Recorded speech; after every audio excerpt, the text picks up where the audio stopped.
नमस्कार, news India देख रहे हैं आप। मैं हूं आपके साथ सुचित्रा गुप्ता। अब आपको खबरों की शुरुआत से पहले सीधे लिए चलेंगे असम के डिब्रूगढ़, जहां से पीएम मोदी लाइव आ रहे हैं। में यूरिया की बोरी मिलती है, उस एक बोरी के बदले भारत सरकार को दूसरे देशों को, जहां से हम बोरी लाते हैं, करीब करीब 3,000 रुपया देना पड़ता है। अब आप सोचिए, हम लाते हैं 3,000 में और देते हैं 300 में। ये सारा बोझ देश के किसानों पर हम नहीं पड़ने देते। ये सारा बोझ सरकार खुद भरती है, ताकि मेरे देश के किसान भाई बहनों पर बोझ ना आए। लेकिन मैं किसान भाई बहनों को भी कहूंगा कि आपको भी मेरी मदद करनी होगी। और वो मेरी मदद है इतना ही नहीं, मेरे किसान भाई बहन आपकी भी मदद है। और वो है ये धरती माता को बचाना। हम धरती माता को अगर नहीं बचाएंगे तो यूरिया की कितने ही थैले डाल दे, ये धरती मां हमें कुछ नहीं देगी। और इसलिए जैसे शरीर में बीमारी हो जाए तो दवाई भी हिसाब से लेनी पड़ती है। 2 गोली की जरूरत है, 4 गोली खा लें तो शरीर को फायदा नहीं, नुकसान हो जाता है। वैसा ही ये धरती मां को भी अगर हम जरूरत से ज्यादा, पड़ोस वाला ज्यादा बोरी डालता है इसलिए मैं भी बोरी डाल दूं, इस प्रकार से अगर करते रहेंगे तो ये धरती मां हमसे रूठ जाएगी। यूरिया खिला खिला करके हमें धरती माता को मारने का कोई हक नहीं है। ये हमारी मां है, हमें उस मां को भी बचाना है। साथियों, आज बीज से बाजार तक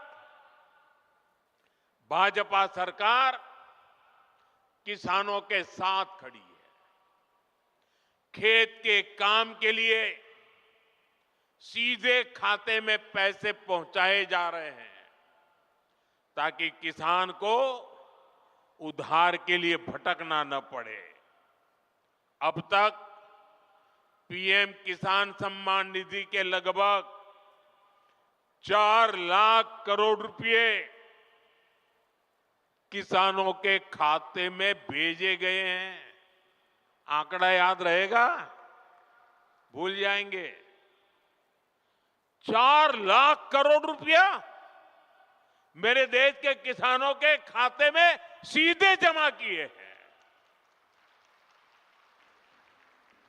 इसी साल किसानों की मदद के लिए 35,000 करोड़ रुपए की 2 योजनाएं, नई योजनाएं शुरू की है। 35,000 करोड़। पीएम धन धान्य कृषि योजना और दलहन आत्मनिर्भरता मिशन, इससे खेती को बढ़ावा मिलेगा। साथियों, हम किसानों की हर जरूरत को ध्यान रखते हुए काम कर रहे हैं। खराब मौसम की वजह से फसल नुकसान होने पर किसान को फसल बीमा योजना का सहारा मिल रहा है। फसल का सही दाम मिले, इसके लिए खरीद की व्यवस्था सुधारी गई है। हमारी सरकार का साफ मानना है कि देश तभी आगे बढ़ेगा जब मेरा किसान मजबूत होगा, और इसके लिए हर संभव प्रयास किए जा रहे हैं। साथियों, केंद्र में हमारी सरकार बनने के बाद हमने किसान क्रेडिट कार्ड की सुविधा से पशुपालकों और मछली पालकों को भी जोड़ दिया था।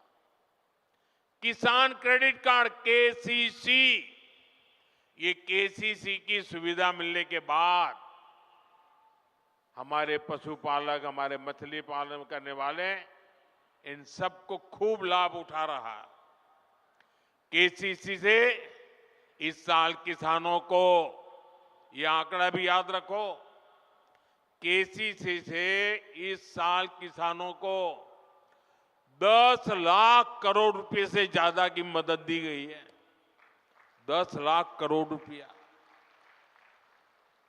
बायो फर्टिलाइजर पर जीएसटी कम होने से भी किसानों को बहुत फायदा हुआ है।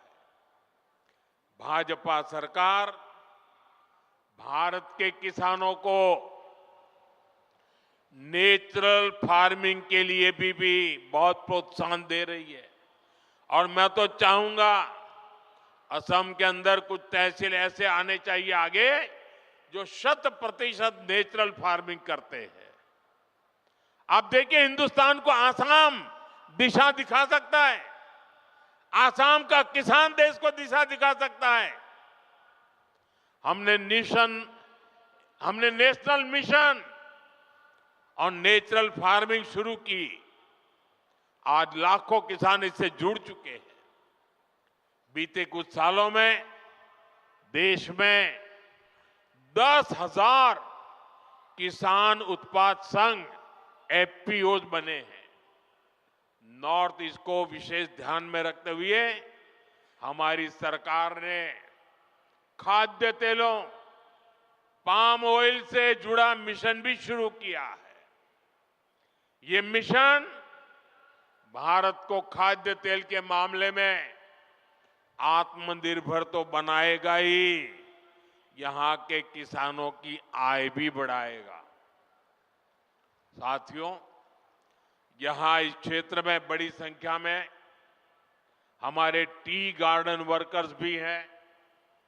ये भाजपा की ही सरकार है जिसने असम के 7.5 लाख टी गार्डन वर्कर्स के जनधन बैंक खाते खुलवाए।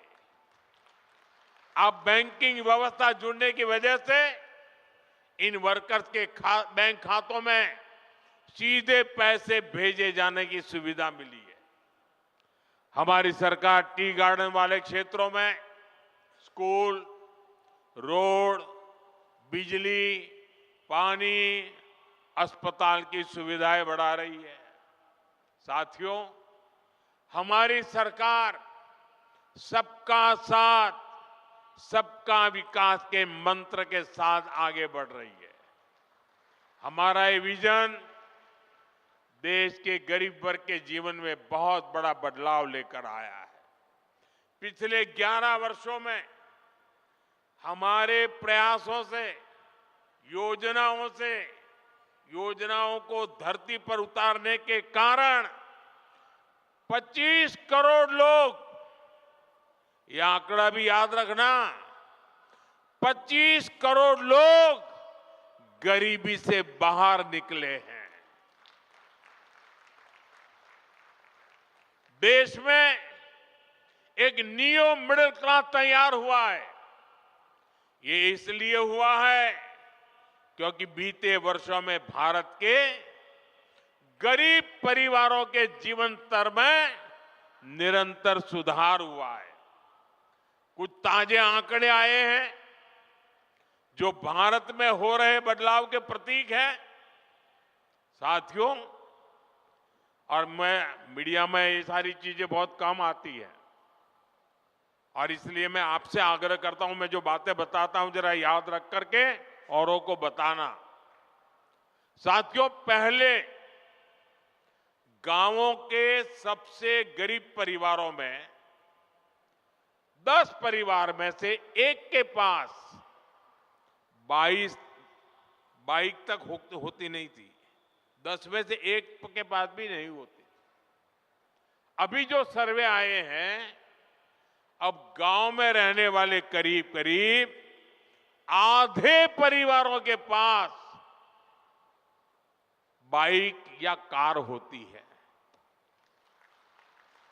इतना ही नहीं, मोबाइल फोन तो लगभग हर घर में पहुंच चुके हैं।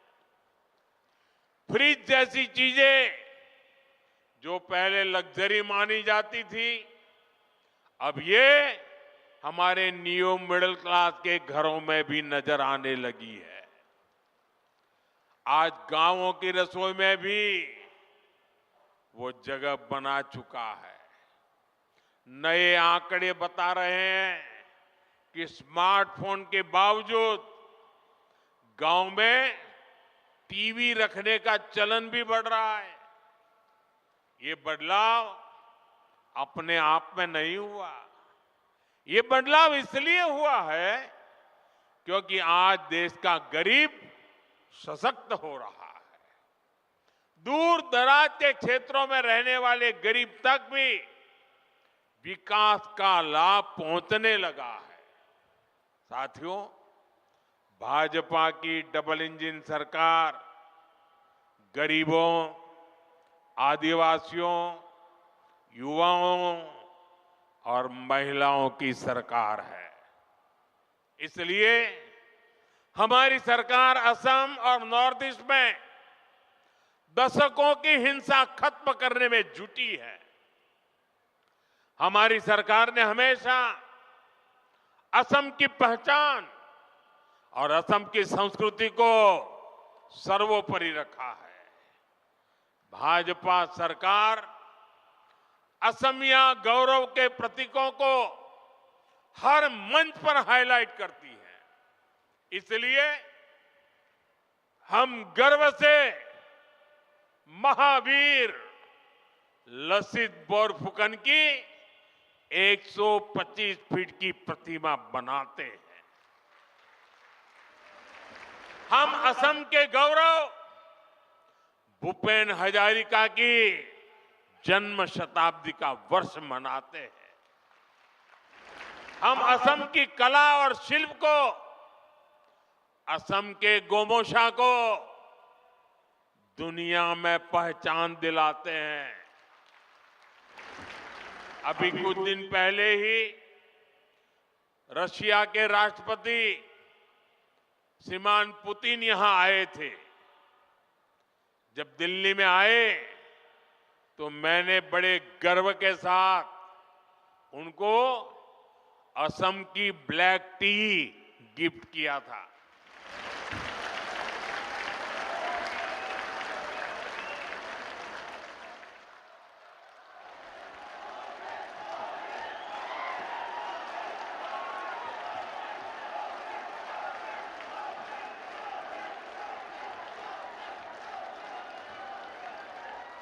हम असम की मान मर्यादा बढ़ाने वाले हर काम को प्राथमिकता देते हैं। लेकिन भाइयों बहनों, भाजपा जब ये काम करती है तो सबसे ज्यादा तकलीफ कांग्रेस को होती है। आपको याद होगा, जब हमारी सरकार ने भूपेन दा को भारत रत्न दिया था तो कांग्रेस ने खुलकर उसका विरोध किया था। कांग्रेस के राष्ट्रीय अध्यक्ष ने कहा था कि मोदी नाचने गाने वालों को भारत रत्न दे रहा है। मुझे बताइए, ये भूपेन दा का अपमान है कि नहीं है? कला संस्कृति का अपमान है कि नहीं है? असम का अपमान है कि नहीं है? ये कांग्रेस दिन रात करती है अपमान करना। हमने असम में सेमीकंडक्टर यूनिट लगवाई तो भी कांग्रेस ने इसका विरोध किया। आप मत भूलिए, यही कांग्रेस सरकार थी जितने इतने दशकों तक टी कम्युनिटी के भाई बहनों को जमीन के अधिकार नहीं मिलने दिए।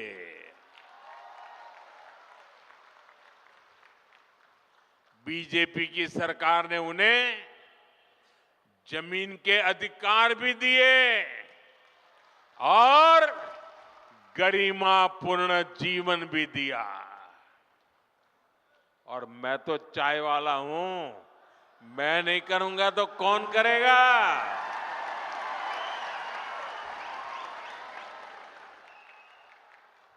ये कांग्रेस अब भी देश विरोधी सोच को आगे बढ़ा रही है। ये लोग असम के जंगल, जमीन पर उन बांग्लादेशी घुसपैठियों को बसाना चाहते हैं जिनसे उनको वोट बैंक मजबूत होता है। आप बर्बाद हो जाए, उनको इनकी परवाह नहीं है, उनको अपनी वोट बैंक मजबूत करनी है। भाइयों बहनों, कांग्रेस को असम और असम के लोगों से, आप लोगों की पहचान से कोई लेना देना नहीं है। इनको केवल सत्ता, सरकार और फिर जो काम पहले करते थे वो करने में इंटरेस्ट है। इसलिए इन्हें अवैध बांग्लादेशी घुसपैठिए ज्यादा अच्छे लगते हैं। अवैध घुसपैठियों को कांग्रेस ने ही बचाया और कांग्रेस ही उन्हें बचा रही है। इसलिए कांग्रेस पार्टी वोटर लिस्ट के शुद्धिकरण का विरोध कर रही है। तुष्टीकरण और वोट बैंक के इस कांग्रेसी जहर से हमें असम को बचाकर रखना है। मैं आपको एक गारंटी देता हूं, असम की पहचान और असम के सम्मान की रक्षा के लिए भाजपा, बीजेपी फौलाद बनकर आपके साथ खड़ी है। साथियों, विकसित भारत के निर्माण में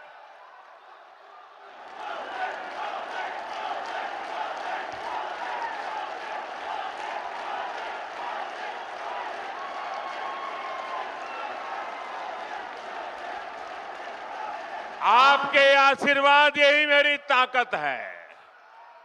आपका ये प्यार यही मेरी पूंजी है।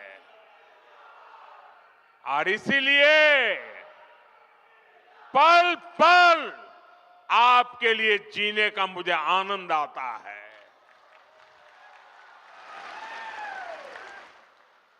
विकसित भारत निर्माण में पूर्वी भारत की, हमारे नॉर्थ ईस्ट की भूमिका लगातार बढ़ रही है। मैंने पहले भी कहा है कि पूर्वी भारत भारत के विकास का ग्रोथ इंजन बनेगा। नाम रूप की ये नई यूनिट इसी बदलाव की मिसाल है। यहां जो खाद बनेगी वो सिर्फ असम के खेतों तक नहीं रुकेगी, ये बिहार, झारखंड, पश्चिम बंगाल और पूर्वी उत्तर प्रदेश तक पहुंचेगी। ये कोई छोटी बात नहीं है। ये देश की खास जरूरत में नॉर्थ ईस्ट की भागीदारी है। नामरूप जैसे प्रोजेक्ट ये दिखाते हैं कि आने वाले समय में नॉर्थ ईस्ट आत्मनिर्भर भारत का बहुत बड़ा केंद्र बनकर उभरेगा। सच्चे अर्थ में अष्टलक्ष्मी बनकर के रहेगा। मैं एक बार फिर आप सभी को नए फर्टिलाइजर प्लांट की बधाई देता हूं। मेरे साथ बोलिए, भारत माता की, भारत माता की। और इस वर्ष तो वंदे मातरम के 150 साल, हमारे गौरवपूर्ण पल। आइए हम सब बोले वंदे।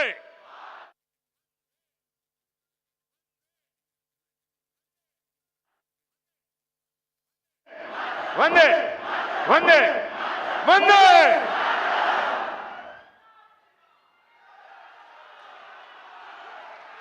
आप